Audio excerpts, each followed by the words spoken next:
Espera no Senhor, anima-te, e Ele fortalecerá o teu coração. Espera, pois, no Senhor. Mais uma vez, inclinemos nossas cabeças. Senhor, estamos, como sempre, com vontade de ouvirmos ao Senhor.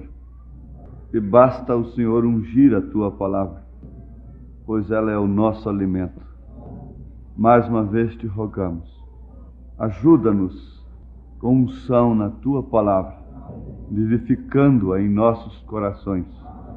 Não queremos sair daqui dizendo que grande pregação.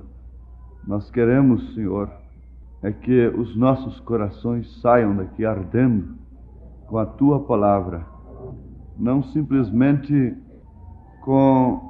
andando com Jesus como no caminho de Emaús, mas já com os nossos entendimentos abertos para compreendermos as Escrituras. Nós te rogamos pelos doentes, pelos aflitos, pelos necessitados, pelos órfãos e as viúvas, pelos presos e encarcerados, pelas pessoas por quem não podemos fazer nada, senão orarmos por elas, pelos nossos filhos, pelos nossos entes queridos, por todos os pastores, evangelistas, diáconos, toda a obra do Senhor na face da terra, todos os teus eleitos que gemem com o Espírito por aquele dia que a noiva do Senhor aguarda com ansiedade no coração. Venha, Senhor, consolar os corações, reforçar o ânimo de cada um nesta hora decisiva. Nenhum se desanime, ninguém se abata. Antes, porém, quando sua carne for mortificada, abatida, lembre-se, cada um que é em perfeita debilidade, que se manifesta a perfeita força. A minha graça te basta, mesmo com esse espinho na carne, a minha graça te basta, porque é na fraqueza que a minha força se aperfeiçoa, diz o Senhor. Ó Deus, que todos nesta noite, ou seja, ninguém aqui saia daqui com desejo de receber o Espírito Santo, que não tenha recebido, Senhor, pois isto é a emergência do momento, a alegria da salvação, a segurança da vida eterna, com a disposição interna de sofrer o que vier, sem se escandalizar, sem cair, sem se prostrar, sem murmurar. Que esse Espírito seja selado em nossos corações, passa todas as nossas iniquidades. Venha com o teu esope nesta hora. Esqueça, Senhor, e apague o Joaquim de ontem, Senhor, e cada um de ontem, e que seja outro hoje, Senhor. Amanhã também, ó Deus, mais próximo de Ti, mais perto do reino, mais perto do arrebatamento, e que a Tua glória se manifeste em nós, a ponto de podermos apalpar esta coisa tremenda, Senhor, senti-la em nosso tato, sentir os nossos sentidos totalmente dominados pelo Teu Espírito, Senhor.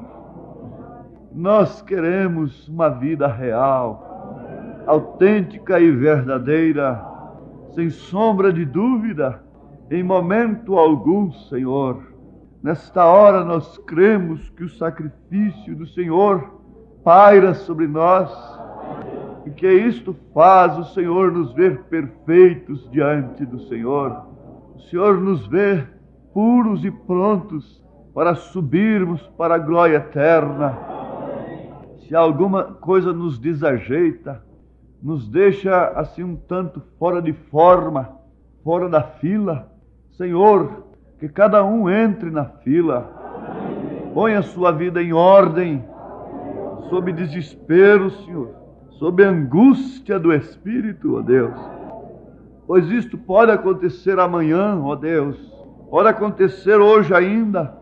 Eu pressinto que algo grande está a caminho, Senhor, porque vejo que algo grande já está aqui, algo bom, que é a Tua palavra e o Teu Espírito, sobre o qual pode vir a pedra de coroa.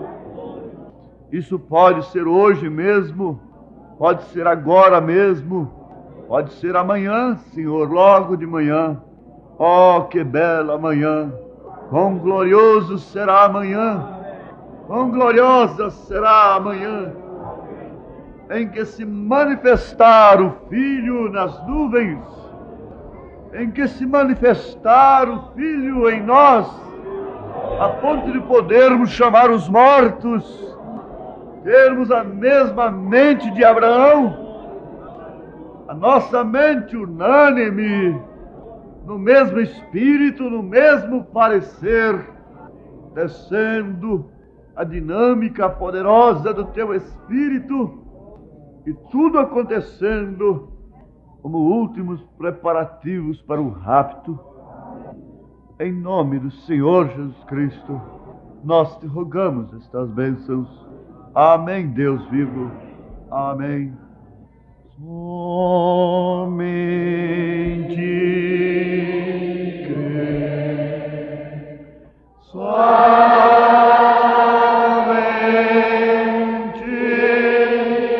crer, tudo é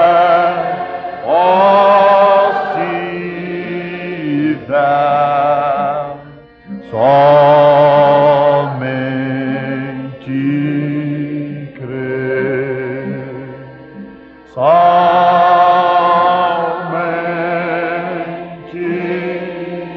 crer, somente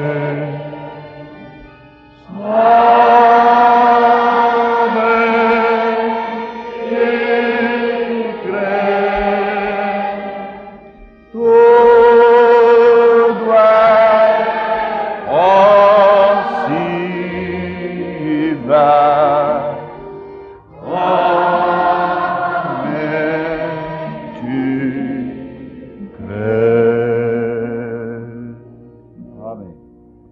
espera no Senhor, anima-te, e Ele fortalecerá o teu coração. Espera, pois, no Senhor. Salmos 27, versículo 14.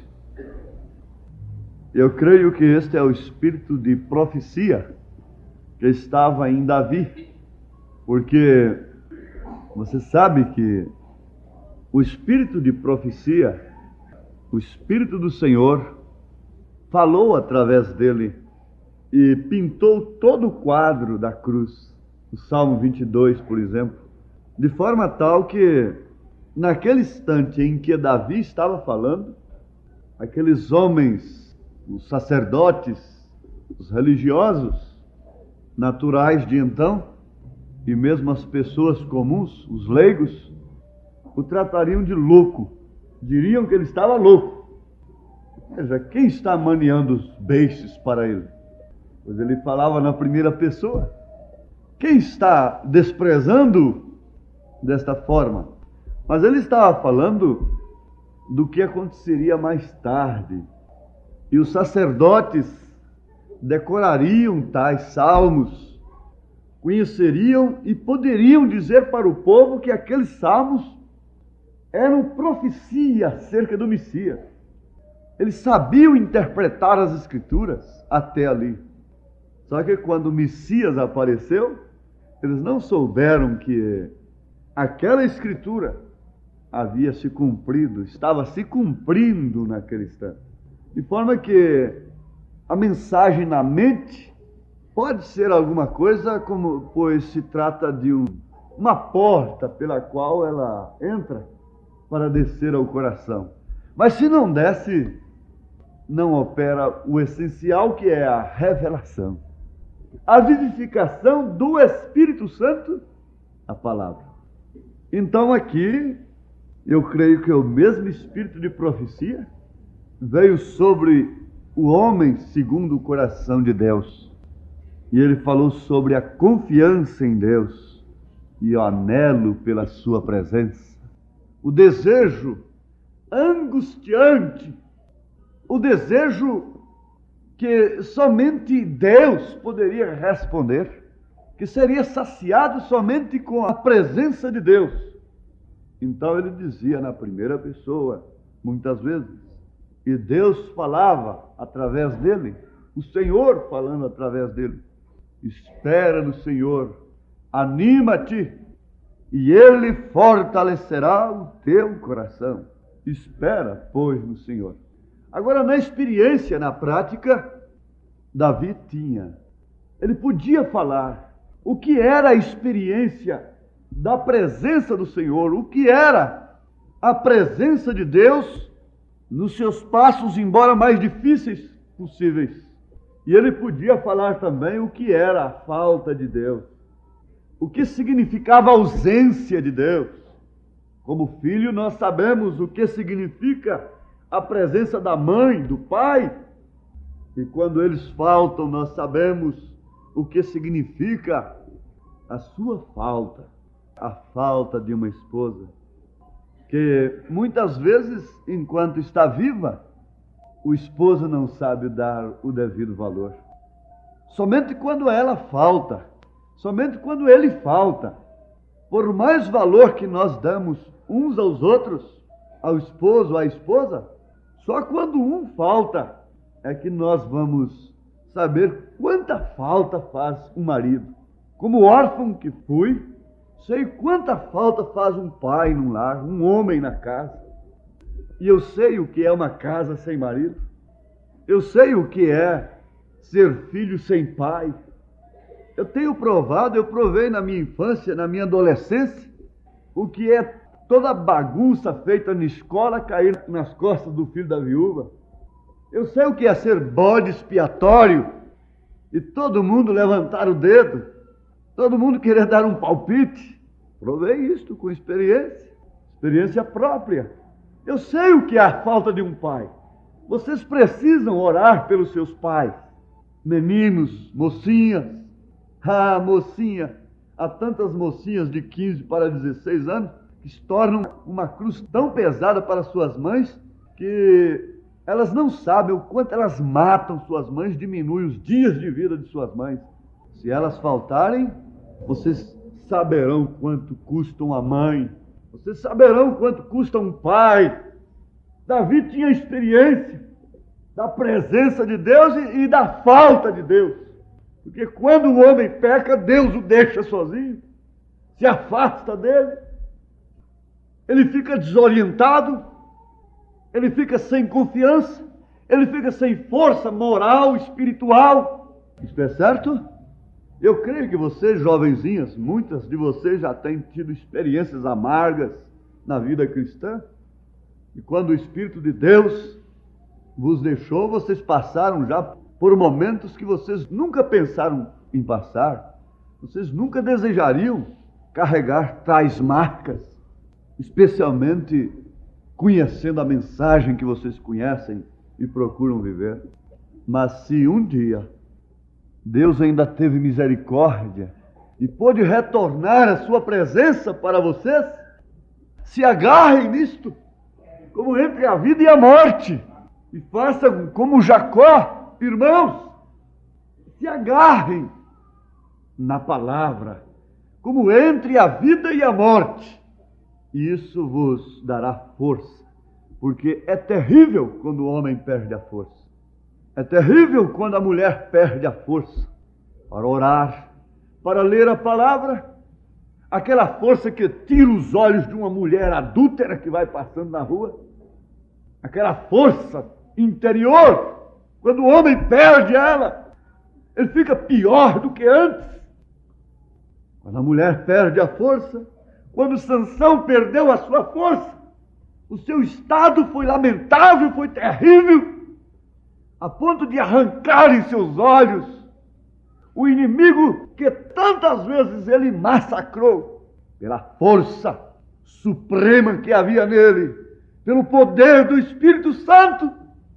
Agora podia extrair-lhe os olhos, arrancar-lhe os olhos impiedosamente. Vocês conhecem as 7 eras da igreja e sabem que isso aconteceu com a igreja.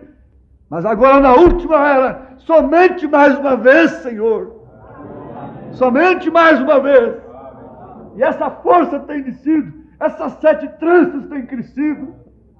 O 7º mensageiro foi enviado para que a força fosse retornada para a igreja.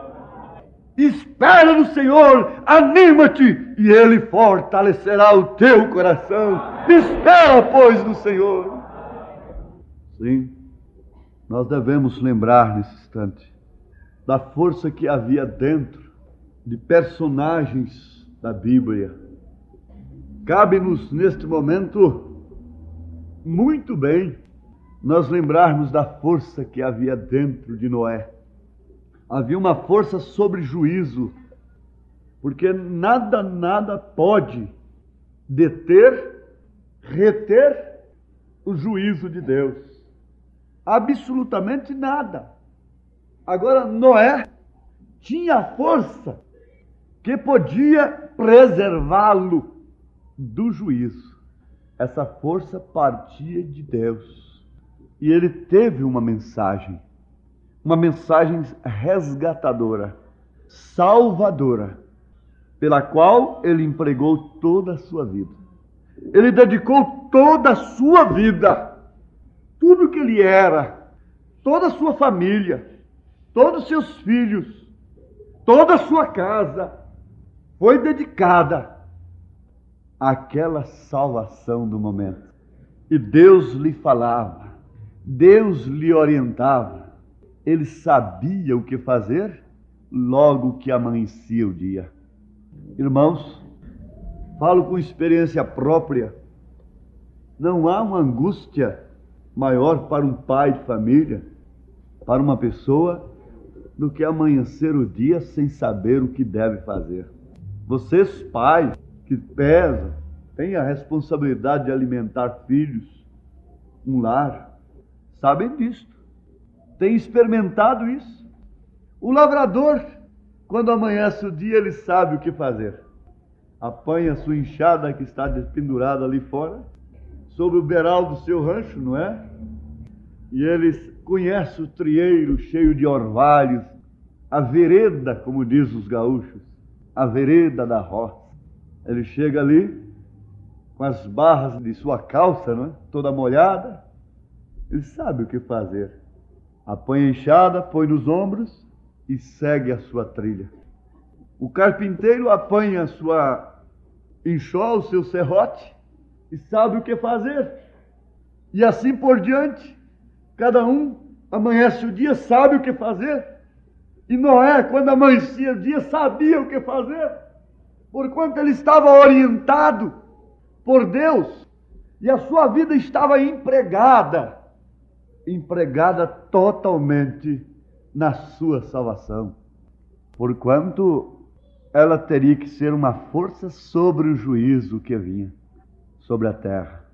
Você deve saber que há uma força em você, que está sobre o juízo, uma força de se vestir decentemente, está sobre o juízo que tem caído sobre a terra, de viver como cristão, de se portar como cristão. Agora, Noé precisou desta força para sobrepujar o juízo que pesava sobre a terra, construindo sob a orientação de Deus, fazendo soar o barulho do seu martelo e de todas as suas ferramentas todos os dias. E ali estava então sendo empregado o seu suor, a sua vida. Ele vivia para aquilo, ele vivia daquilo. Os homens não sabem, irmãos, por que empregam tanto tempo nos estudos das coisas. Eles não sabem por que empregam todas as suas vidas nos trabalhos exaustivos que sugam a vida a cada dia. Mas o cristão sabe, o Filho de Deus que está sob a orientação de Deus, sabe que cada gota de suor, que cada passo que dá, que cada esforço que faz, cada força que emprega, contribui com a sua salvação, faz progredir a sua fé, faz progredir a sua confiança, faz aumentar a sua confiança em Deus, naquele que o fortalece. Isto é certo? Amém. Vamos assim. Abraão, pela mesma maneira, tinha uma força dentro de si, causada pela fé na palavra de Deus, que o fez agir totalmente diferente dos demais, que o fez portar-se totalmente diferente daqueles que não tinham a promessa. Você vê que a pessoa que tem a promessa, automaticamente, sumariamente, ela se porta, vive diferente daqueles que não têm a promessa. Elas não procuram ser diferentes, elas são diferentes. As ovelhas não procuram ser diferentes dos bodes, dos cabritos, das cabras. Elas são diferentes, porquanto têm nascido já com aquela natureza de ovelha. Nos faz lembrar quando o irmão Brana, lá na Palestina, lá no Cairo, lá no Egito, passava na rua, e atravessar uma rua, coisa assim, e ele viu aquele rebanho de ovelhas seguindo o pastor. E quando ele disse para, naturalmente, o seu cicerone, o seu intérprete, pare, eu quero ver o que vai acontecer. Ali estão as mercadorias, as frutas, os legumes expostos nas ruas. E aquelas ovelhas vão acabar com aquelas frutas, vão comer tudo que vem, e vai haver uma contenda ali entre aquelas pessoas, com aquele pastor. Vamos ver o resultado daquilo. Mas qual não foi a sua surpresa? É que as ovelhas, cabisbaixas, nem olharam para aquelas coisas, para aquelas frutas tão cheirosas, tão lindas, para aqueles legumes tão gostosos para um animal comer. O pastor nem olhou para trás para ver se tinha alguma dando prejuízo para um comerciante daquele. E naturalmente nenhum comerciante daquele se preocupou, porque ele já sabia que ovelha não mexe nas suas coisas. Ele já sabia perfeitamente como é que um rebanho passa entre tais comidas, entre tais legumes, entre tais frutas. Saíam do caminho para apanhar uma florzinha e dali se perdiam no deserto. E morriam, desapareciam. Mas notemos que as ovelhas cabisbaixas seguiam o pastor sem olhar nem para um lado, nem para o outro. Será que elas não tinham fome? Será que elas não tinham faro? Será que aquilo não provocou tentação em alguma delas? Não. É questão da natureza. Assim é com o eleito de Deus. Abraão estava separado porque ele houvera nascido a Abraão. Você diz, não, foi Abrão. Sim, eu sei, eu conheço a Bíblia nesse sentido. Mas mesmo quando ele era Abrão, Deus já o conhecia como Abraão. Mesmo quando você estava lá na lama do pecado, Deus já te conhecia aqui, dando glórias a Ele. Portanto, ele nasceu um Abraão. Era a sua natureza, era a sua predestinação. Ele deixaria a sua parentela para não viver sob o mesmo nível de sua parentela. E estaria totalmente separado. Porquanto um homem que tem fé na promessa de Deus é totalmente diferente. Não que ele se faça um pássaro raro, não que ele se faça diferente, mas é porque ele é diferente. Não porque a ovelha se faz ovelha, é porque ela nasce ovelha. E nós temos morrido e nascido de novo. E quando nós morremos, morreu o velho homem. Morreu o cabrito que vivia comendo tudo quanto é legume, tudo quanto é fruta cheirosa, cobiçando tudo quanto é cheiro que aparece. Morreu e nasceu uma ovelha. Nasceu Cristo em você. Essa é a força que Abraão tinha. Fé na promessa de Deus. Uma fé que estava em sua natureza. Uma fé que estava em seu princípio. Uma fé que era parte de seu caráter. Não uma fé manufaturada, sugestionada. Uma fé emotiva. Não. Haja visto que ele enfrentou a promessa, a seca da promessa, o período da promessa até que ela fosse materializada, dando glórias a Deus. 25 anos, dando glórias a Deus. Abraão foi assim. José, lá no Egito, teve uma força dentro de si. E que força foi esta? Foi outra diferente? Não. Foi a mesma.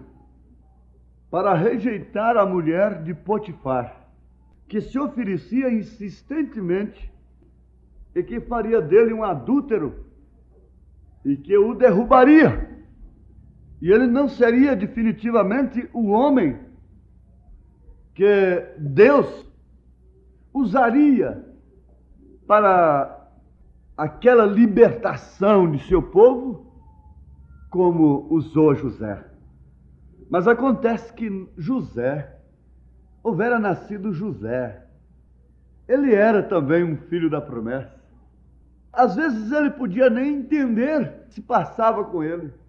Ele podia dizer: eu sou uma pessoa marcada. Os meus próprios irmãos me aborreceram. Eu não pude nem viver com minha família, com meu pai, com minha mãe, a quem eu tanto amava. Nem sei notícia deles. Meus irmãos me aborreceram sem causa. E logo aqui eu honro ao meu Deus, ao Deus de meu pai. E diz o profeta que ninguém mais do que José tinha direito de clamar, de murmurar, de lamentar e dizer: como pode eu, depois de honrar a Deus do meu pai, e esse Deus deixar que eu venha para este calabouço, onde há essas pessoas tão imundas, esses homens renegados, obstinados, entregues à perversão, ao crime, à morte. Como pode Deus me deixar, eu sendo tão fiel?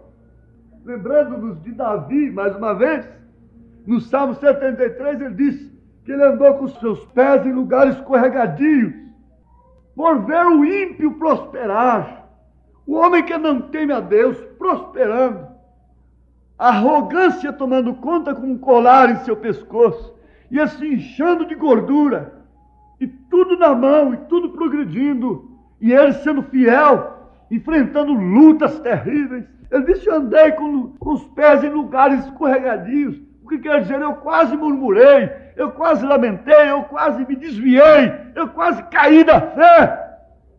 Mas ele não podia cair. E quando o diabo vem com essas mensagens em nossas mentes, o melhor que nós fazemos é entrar no santuário, como fez Davi. Ele disse: até que entrei no santuário e atinei eu para o fim deles. Os seus rins davam picadas, seu coração doía, recebia punhaladas, e ele pôde louvar a Deus, e ele pôde enxergar, como o profeta de Deus enxerga, o fim dos ímpios que prosperam sem Deus, e por outro lado a recompensa daqueles que têm a força divina para darem o último suspiro aqui na terra, sem venderem sua primogenitura, sem negarem sua fé. Espera no Senhor, confia nele, anima-te, ele fortalecerá o teu coração. Todos os baques da vida vão enfraquecendo o coração da pessoa. O coração sofre de tanto disparar. A expectativa, as incompreensões, as coisas que nós pensávamos que deveriam sair de um modo e saem de outro, atacam diretamente o nosso coração, atacam diretamente os nossos nervos, e muitas vezes nós nos pomos nervosos. Mas há um lenitivo, há uma tamareira sob a qual nós podemos ouvir a voz do Senhor. Amém? E lá na cadeia, lá no calabouço, José, manteve-se José, foi José, porque ele seria José no palácio, ele subiria, você subirá. Mantenha-se fiel, anima-te, espera no Senhor, Ele fortalecerá o teu coração. Elias, que estás fazendo aqui, Elias? Elias, Elias, o que estás fazendo aqui? Por que estás dentro desta caverna? Por que estás tão abatido? Você que ontem estava tão varonil, tão disposto, tão forte contra Jezabel, agora está aqui, acabado. O que estás fazendo aqui, Elias? Ó Senhor, mataram os teus profetas, derrubaram os teus altares, e só resta a mim. Senhor, agora o que me falta é morrer também. Faça com que eu morra, Senhor. O que me vale mais a vida? O que me vale mais sair em um outro dia? O que me vale mais sair nesta cidade? O que me vale mais palmilhar essas ruas? Nada me agrada nessas vitrinas, Senhor. Eu não tenho prazer nestas coisas mais. Elias, você não está sozinho. Começa por aqui, porque ainda há 7.000 que não se dobraram diante de Baal. Ainda há 7.000 que não se prostraram. Ainda há pessoas que, como você, esperam em mim, Elias, e dependem de mim, Elias. Pedro disse: irmão, quando você estiver sofrendo aflições, quando parecer que você está sozinho, que ninguém lhe entende, ele disse: lembrai-vos que pelo mundo todo há irmãos também enfrentando lutas, sofrendo. Há também no mundo todo irmãos que estão esperando como você, nesta hora, neste momento, de dizer adeus, totalmente adeus, para este mundo, para as aflições. Tudo cessará. Toda sujeição a esta dimensão está perto de acabar. Toda sujeição, todo limite que nós enfrentamos, que nós temos de suportar, respeitar nesta dimensão, está perto de ser vencido, como aqueles atletas que vão correndo, e logo ali está a faixa de chegada, a fita de chegada. Vamos, mais coragem, ânimo, porque lá está a fita. Você tem que romper a fita de chegada. Você tem andado até aqui, você tem marchado até aqui, você tem corrido até aqui. Tome um pouquinho de água, receba o alimento e prossiga. Então Deus alimentou Elias. Aleluia, glória a Deus. Ele alimentou Elias e lhe deu força. O que você está fazendo aqui é se alimentando e recebendo força. Eu estou falando porque Deus está me dando força ainda para falar. Vamos deixar estes grandes irmãos amados do Velho Testamento. Vamos pensar um pouquinho na igreja primitiva. Nós podíamos falar sobre João Batista, nós podíamos falar sobre o próprio Jesus Cristo, mas vamos passar por tudo isto e chegarmos à igreja primitiva. A igreja primitiva, os irmãos conhecem pelo registro das Escrituras, que ela foi revestida com essa força no dia de Pentecostes. E diz o irmão Branham que eles ficaram ali, retidos pela promessa, até que fossem revestidos do poder do alto. E quando aquele poder desceu, então eles saíram para os seus ministérios respectivos, aquelas irmãs servindo cheias do Espírito Santo, e a igreja foi gerada sob o poder do Espírito Santo. A igreja conhecia, com experiência própria, a força do Espírito Santo. A força do Espírito Santo e o seu poder sobre as tempestades, sobre a natureza. Envolve tempestades, mares, estas coisas todas. Sobre os demônios, sobre as enfermidades, sobre o pecado. A igreja primitiva conheceu com experiência própria a força do Espírito Santo, como Cristo se consertar para mentir dentro dela, morria na sua presença.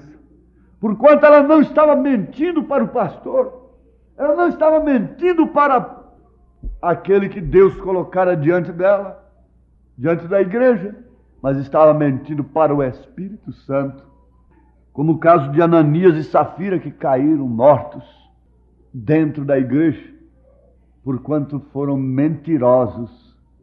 A igreja operou e experimentou tanto um lado como o outro.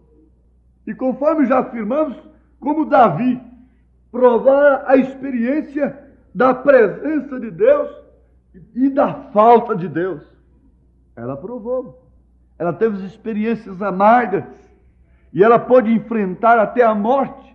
Ela veio através das eras, como o caso que nós conhecemos de perpétua infelicidade, e outros tantos milhões que deram suas vidas. É preciso ter uma força para isso. Havia uma força dentro deles, que deve haver dentro de nós. Uma força tremenda operou no coração de uma mãe lá no México. Quando o irmão Branham, o profeta, estava pregando numa grande reunião com milhares de pessoas, mas ela tinha o seu filho morto em seus braços, e haviam como que 300 homens para manter a ordem.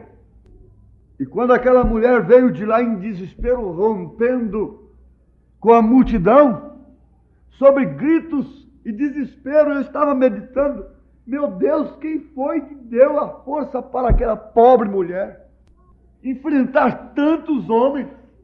Mas é a mesma coisa de perguntar: quem foi que deu a força para Davi?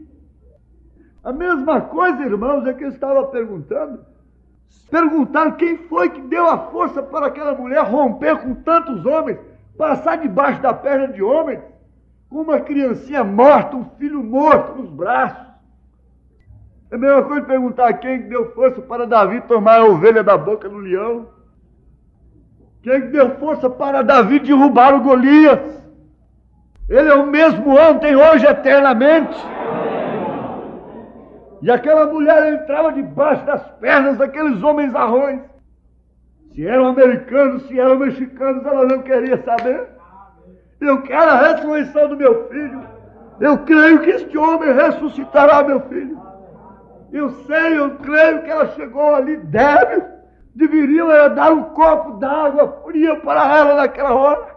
Ela estava cansada, naturalmente cansada, seu coração palpitando, e ela toda suada, toda suja, cabelo todo escaçanhado na linguagem popular, com aquela criança no braço, e ajoelhou ali e começou a rezar. Irmão Branham, espera um pouquinho, não faça isso. E ele teve a visão, vendo o menino mostrando aquela boquinha sem dentes, né, aquela gengivinha de criança, rindo para ele. E ele orou e a criança ressuscitou. Qual foi a força que levou aquele menino aos pés do profeta? Para a ressurreição? Qual a força que me trouxe com vida aqui? Foi minha mãe orando por mim, pelas madrugadas. E Deus preservou a minha vida muitas vezes, conforme eu já falei convosco. Quando um dia eu cheguei em casa, ela disse: alguma coisa aconteceu com você, porque eu senti e me pus a orar. De fato, uma faca esteve aqui, quase entrando no meu abdômen. Foi aquela força. Você conhece, você deve conhecer a sua força. É a perfeita força que se move em perfeita debilidade. Mas eu sou fraca, eu sou tão débil, eu não tenho forças. Justamente quando a pessoa não tem recursos próprios, foi justamente quando Moisés houvera caído de todos os seus recursos, que Deus disse: agora é hora, Moisés. Agora com o porrete na mão você vai libertar meu povo. E a igreja estava ali débil, indefesa. Deus então veio e equipou aquela igreja. Quando a minha alma gemia, quando a minha alma clamava por algo que Deus mesmo me mostrava em relação ao ministério, irmão, na hora certa, Ele me equipou. Vocês têm de crer nisto, porque essa força tem que vir de Deus. Quando o irmão Brana esteve lá na casa daquela viúva, a irmã Muser, onde ele ia sempre, comia um sanduíche ali com ela. E ele contando daquelas experiências poderosas da palavra falada, e apareceu o esquilo, do peixinho. Ela falou por revelação divina: eu creio, irmão Branco. Quando ela falou eu creio, desceu o poder do Espírito Santo nele. E eu disse: irmã Muser, peça o que você quiser agora. Peça o que você quiser nesta hora. Ela tinha uma irmã paralítica. Se você pede a cura de sua irmã, ela será curada agora. Você precisa de dinheiro? Se você pedir, virá $1 milhão aqui sobre sua mesa. E se não vier, eu porei uma placa nas minhas costas dizendo que eu sou um falso profeta. Há esse detalhe. Simplesmente porque operou uma força do lado dela. E ela teria que falar a palavra. Já vem outra força agora novamente. Ou seja, a mesma força ativada pelo mesmo Espírito, pelo mesmo Deus. Ela não pensou na hora na cura de sua irmã paralítica, nem tampouco em $1 milhão que podia fazer dela uma viúva rica, de uma hora para outra, de um momento para o outro. Eu fico pensando assim: se a irmã Muser pegasse aquele $1 milhão, quando ela fosse fazer declaração de renda, ela teria que dizer: esse $1 milhão veio do céu. Mas como? Como? Veio do céu. Mas que jeito? Não sei, eu sei que o profeta de Deus falou e veio na minha mesa. Não sei o que iam fazer com o profeta, o que iam fazer com Deus depois. Porque ia provocar uma infração, uma coisa qualquer. Lá, conjugava com a casa do tesouro lá, não é? Não combinava. Mas acontece que, pela sabedoria de Deus, pela força de Deus, ela não ia de maneira alguma causar uma dificuldade daquela. Porque o mesmo Espírito a impulsionou a pedir a conversão de seus 2 filhos que estavam ali assentados, rindo. E naquela hora, foi o suficiente. O profeta olhou para eles, e eles mudaram de cor naquele instante, e o Espírito de Deus moveu-os, e eles se converteram com lágrimas. Força, força de viúva. Você sabe o que é força de uma viúva? Você sabe o que é força de uma viúva que crê? Você sabe o que é isto? Vai lá em Serepta de Sidom, que você vê a mesma coisa.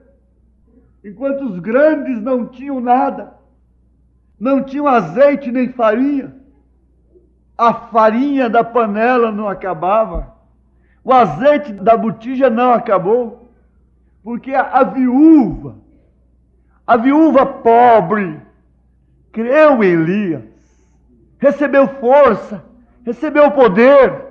Espera no Senhor, anima-te, Ele fortalecerá o teu coração. Seu coração precisa de força. Você precisa nesta noite de sair daqui certo de que está armado com a armadura de Deus. No demais, irmãos meus, fortalecei-vos no Senhor e na força de seu poder. Revesti-vos de toda a armadura de Deus, para que possais estar firmes contra as astutas ciladas do diabo. Porque não temos que lutar contra a carne e o sangue, mas sim contra os principados, contra as potestades, contra os príncipes das trevas deste século, contra as hostes espirituais da maldade nos lugares celestiais. Portanto, tomai a armadura de Deus, para que possais resistir no dia mau e, havendo feito tudo, ficar firmes.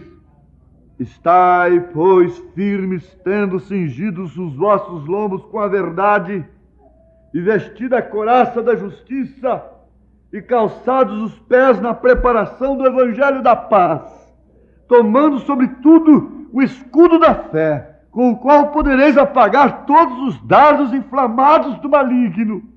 Tomai também o capacete da salvação e a espada do Espírito, que é a palavra de Deus, orando em todo tempo, com toda a oração e súplica no Espírito, e vigiando nisto com toda a perseverança e súplica por todos os santos. O que você viu aí?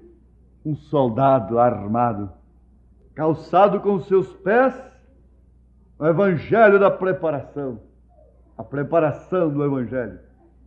Sim, a preparação do evangelho da paz. Uma couraça divina, com os lombos cingidos com a verdade. Nenhuma mentira oculta sobre os seus ombros. Nenhuma. Sobretudo, o capacete da salvação sobre sua cabeça, abrigando a sua mente, protegendo a sua cabeça das falsas doutrinas, dos ismos e de tantas outras coisas, dos maus pensamentos, dos pensamentos de derrota, dos pensamentos de frustração, dos pensamentos de enfermidades, protegendo a sua mente, lhe dando uma mente sadia. Sobretudo também um escudo da fé.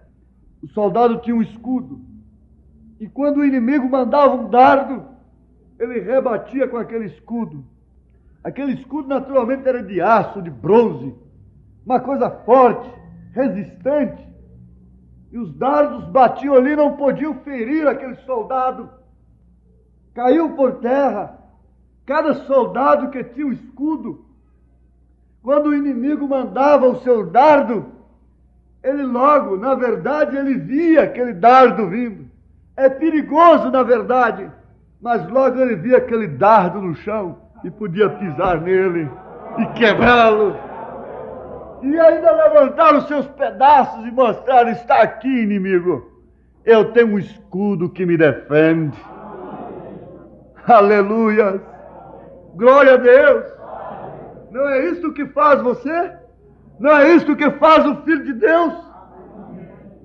Você tem o escudo da fé, através do qual você se defende dos dardos inflamados do maligno, porque nenhum de nós está livre dos dardos. Ele manda as coisas, ele tem seus mensageiros, ele tem suas notícias, ele tem seus espíritos para penetrarem justamente na reunião dos santos, nos lugares celestiais. Mas reforçai-vos, fortalecei-vos no Senhor e na força do seu poder. Agora, e a espada? E a espada do Espírito, que é a palavra de Deus? Como você pode ser um soldado armado com toda essa armadura de Deus e ser derrotado por um espírito de adultério? Como pode você ser um soldado revestido com toda essa armadura de Deus e ser derrotado pelo espírito da aquisição e da sedução desse século? Como pode um jovem armado com essa armadura divina, com a espada do Espírito, que está um inimigo ali montado, Satanás poderia montar e se pôr sobre um homem, sobre a mulher, e aquele homem ali, com a couraça divina, capacete da salvação, escudo da fé, com seus lombos cingidos com a verdade, com a espada do Espírito, e derrotado, e o inimigo montado nele. Não, isso não pode acontecer. Esse não é um quadro que pode se admitir numa mente cristã. De maneira alguma. Nunca aconteceu. Você jamais será visto derrotado se você está armado com a força divina, com a armadura divina. Você pode esperar no Senhor. Você pode esperar tranquilamente. Eu vi uma vez, quando era garoto ainda, a luta de um leão com um touro. A expectativa foi enorme, eu fiquei bem perto.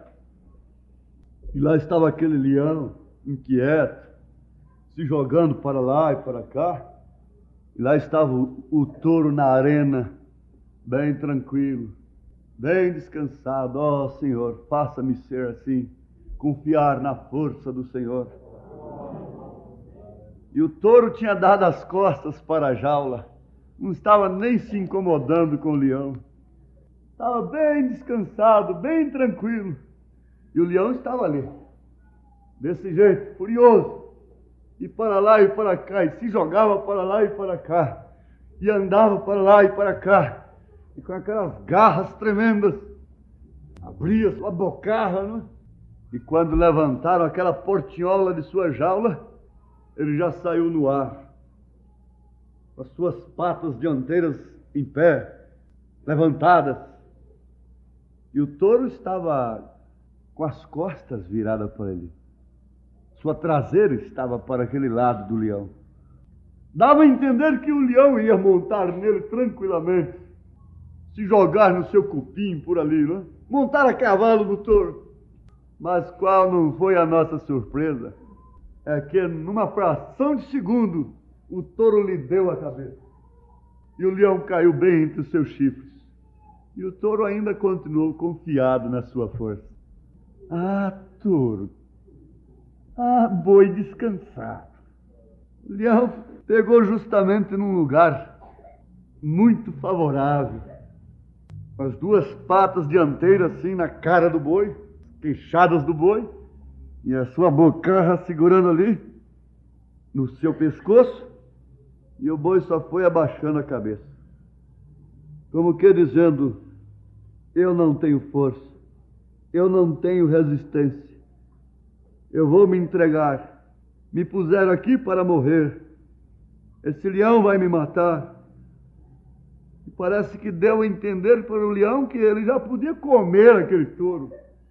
E eu vi perfeitamente quando ele ajeitou a boca assim no pescoço do touro e deu uma apertada.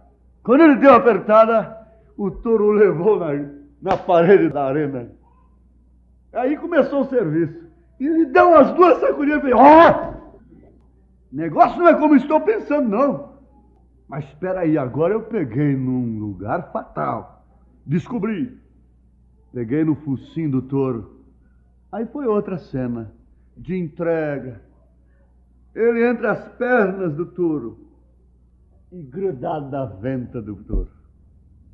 O touro foi abaixando a cabeça novamente. Foi abaixando e eu ficava só olhando na boca do leão. A minha intrigação era com a boca do leão.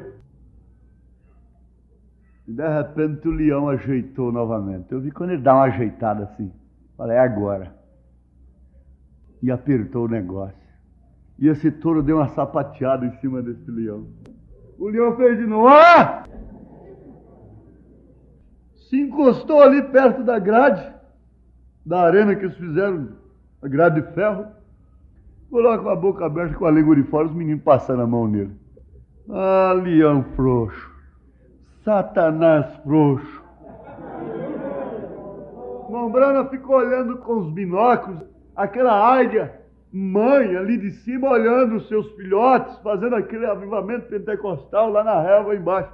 E ele disse: deixa que um lobo ou um outro bicho qualquer tocasse num filhote daquele. Ela o estraçalharia antes que ele chegasse ali. Deixa o diabo pegar um filho de Deus.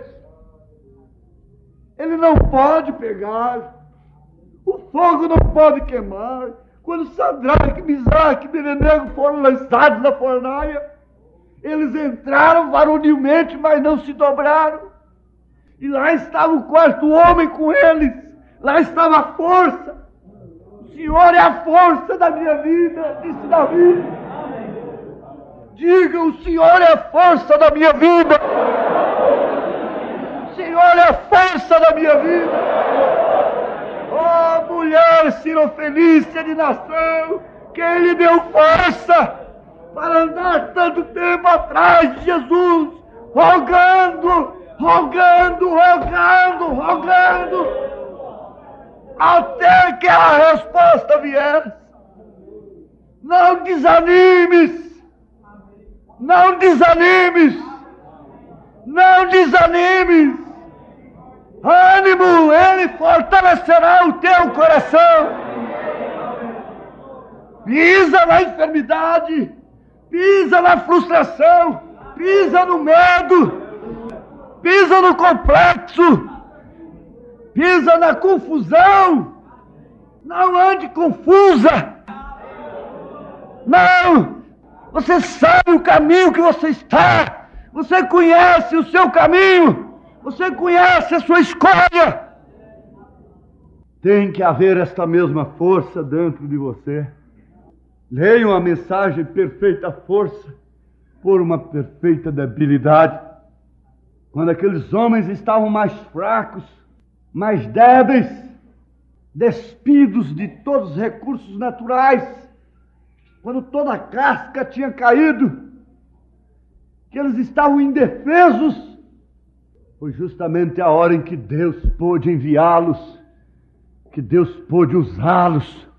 Oh, irmãos, eu sei que Ele está falando, eu sei que há o espírito de profecia aqui, eu sei que esta mensagem não está animando somente a mim, mas a todos quantos amam o Senhor. Quando os discípulos estavam sem força, com medo, fechados em um quarto, o melhor que eles podiam fazer é isso mesmo. Se tem dúvida, não se exponha. Se não tem confiança, então não se exponha também. Se não sabe nadar, não pule na água. O melhor que eles podiam fazer era se fechar. E eles estavam certos. Se fecharam e começaram ali. Eu não sei como eles enxergavam a mão e andavam para lá e para cá. Irmãos, o entendimento deles ainda não havia sido aberto. Deixa eu explicar isso melhor. Quando Jesus Cristo se manifestou a eles, São Lucas 24, versículo 36 em diante, e falando eles estas coisas, o mesmo Jesus se apresentou no meio deles e disse-lhes: paz seja convosco. E eles, espantados e atemorizados, pensavam que viam algum espírito. Os discípulos criam nisto? E ele lhes disse: por que estáis perturbados? Por que estáis perturbados? Por que estáis perturbadas? E por que sobem tais pensamentos em vossos corações? Veja que a reunião deles era uma reunião de pessoas perturbadas. Subiam vários pensamentos em seus corações. Se subiam é porque vinham de baixo, não vinham de cima. Então, por que estáis perturbados? Uma reunião de pessoas perturbadas, um grupo de perturbados. O que pode acontecer se Jesus não aparecer no meio deles? Uma casa de perturbados, um coração perturbado, sem confiança, que não sabe esperar nas promessas. Porque estáis perturbados, e porque sobe tais pensamentos aos vossos corações, pensamentos que vinham de baixo. Vede as minhas mãos e os meus pés, que sou eu mesmo, as mãos cravadas, aos sinais dos cravos novamente. Apalpai-me e vede, pois o espírito não tem carne, nem ossos, como vedes que eu tenho. E dizendo isto, mostrou-lhes as mãos e os pés, e eles viram os sinais dos cravos. Aleluia! E não crendo eles ainda por causa da alegria, e estando maravilhados, disse-lhes: agora ficaram alegres, Agora ele apareceu, então ficaram alegres. Acabou a perturbação. Agora acabou os pensamentos que vinham de baixo. E dizendo isto, mostrou-lhe as mãos e os pés. E não crendo eles ainda por causa da alegria, foram tomados de uma alegria, de uma emoção, de uma sensação. E estando maravilhados, disse-lhes ele: tendes aqui alguma coisa que comer? Então eles apresentaram-lhe parte de um peixe assado e um favo de mel, o que ele tomou e comeu. Jesus, depois de ressuscitado, tomou peixe assado com mel, por isso era forte. Comia peixe assado com mel. Era acabou que podia passar a noite toda orando. Eles comiam peixe. Eu não sei como é que uma pessoa não pode comer peixe. A comida principal de Jesus. Já me disseram que as pessoas que nascem, que vivem no litoral, vocês são mais inteligentes. Lá do fósforo, eles comem muito peixe. Fosfato, fósforo. Tem gente que não gosta. Ele gosta de pescar, mas de comer não. Mas Jesus gostava de comer peixe. Gostoso e com mel ainda. Duas coisas boas e fortes. Tomou e comeu na vista deles. É que maneira que Jesus mastigava. E disse-lhes: são estas as palavras que vos disse, estando ainda convosco. Vocês se lembram? Que convinha que se cumprisse tudo que de mim estava escrito na lei de Moisés, e nos profetas e nos salmos. Então é ele, é o Messias mesmo. Está confirmado. Então abriu-lhes o entendimento para compreenderem as Escrituras que eles liam tanto. Abriu-lhes o entendimento para compreenderem as Escrituras.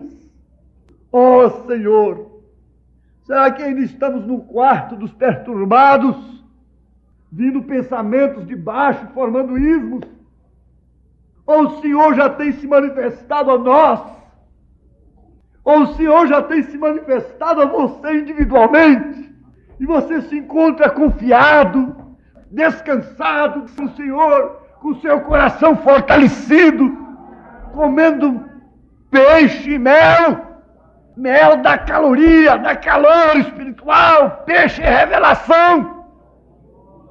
Há calor na sua alma para cantar, para se vestir como santa, como santo, para esperar no Senhor, para pregar, para testificar com a sua vida. Há calor, você tem comido peixe com mel. Calor da revelação, estímulo da revelação. Isso não cabe, essa confusão. Agora é força. Isso é a força do seu espírito que não deixa a pessoa confundir-se e ser levada pelos ventos de doutrina. É o Senhor que é a minha força. Mas abriu-lhes o entendimento para compreender as Escrituras. E agora então ele pôde falar para eles de coisas mais profundas. Agora ele pode fazer a promessa para eles de que eles deveriam ficar em Jerusalém até que eles fossem revestidos com o poder do alto. Como se pode buscar o Espírito Santo sem ter o entendimento aberto para saber que o batismo do Espírito Santo é a fé genuína na palavra, e a fé genuína na palavra produz um coração forte, descansado, um caráter forte, uma crença definida. Amém? Amém. Glória a Deus. Amém. Fiquemos de pé, irmãos. Senhor, Tu tens me dado força para pregar este evangelho completo. Mais do que isso, Senhor, o Senhor tem nos dado força para virmos até aqui. E sabemos que esta força, esse poder nos levará até lá. Somos do reino dos céus. Não aceitamos outra hipótese.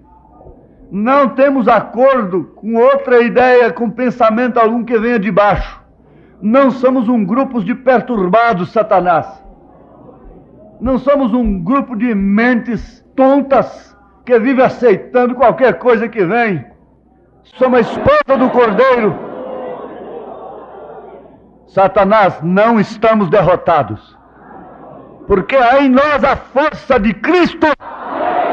Está sobre nós o sangue do Cordeiro. Você não pode manter essa irmã enferma. Você não pode manter esse irmão doente, oprimido. Você não pode manter essa pessoa confusa.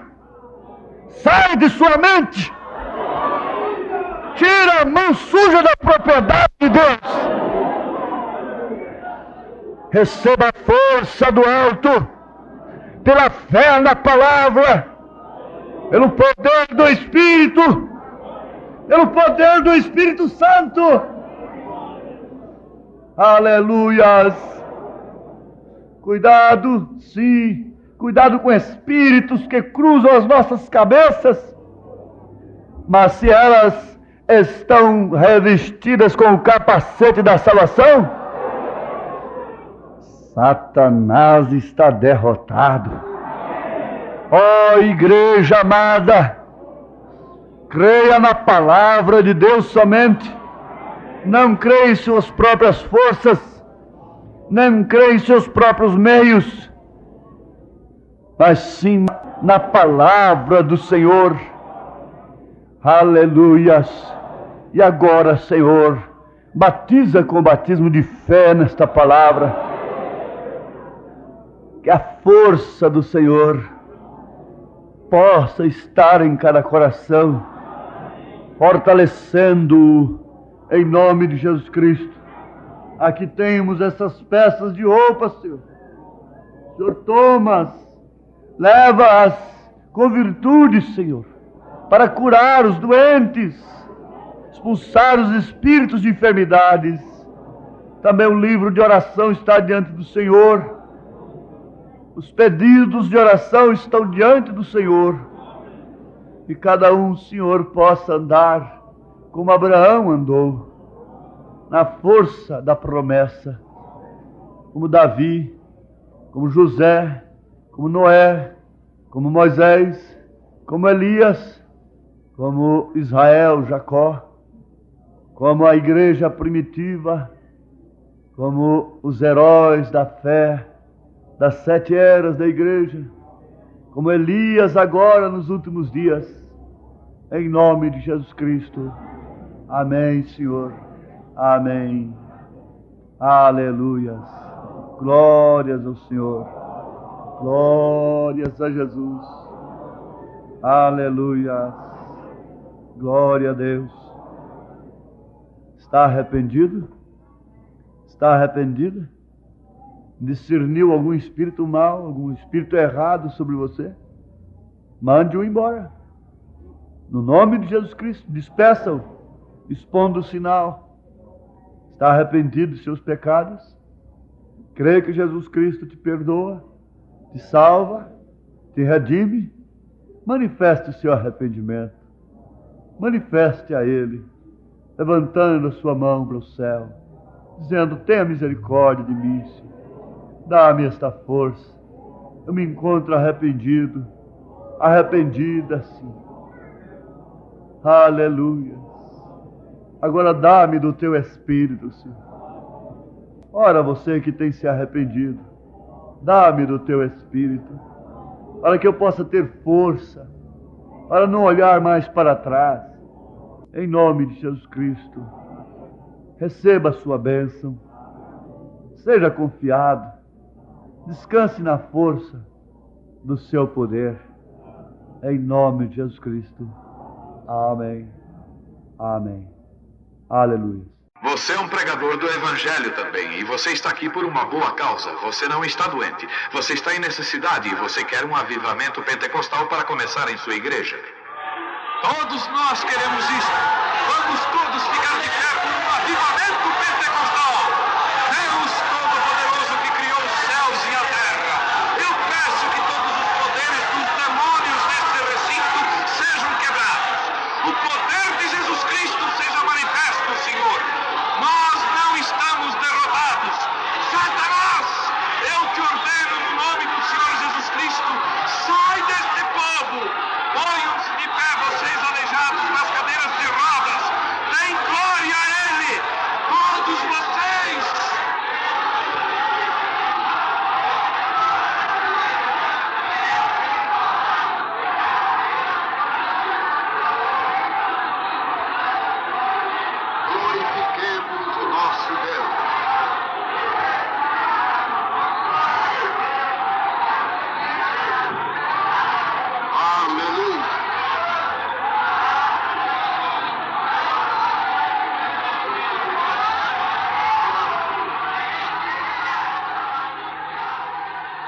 Senhor.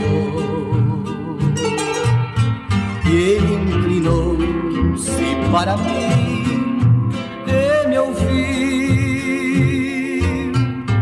Eu vivia neste mundo, sofrendo assim nas ilusões, mas o Senhor me tirou do caminho da perdição.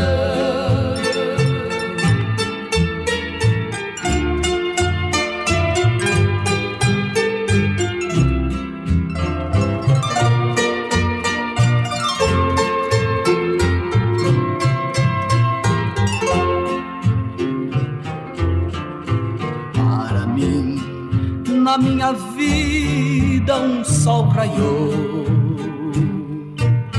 ao meu Senhor um hino novo entoarei. Só tu és digno de todo louvor, do teu amor eu falarei, e este nome será sempre lembrado e nunca mais esquecerei.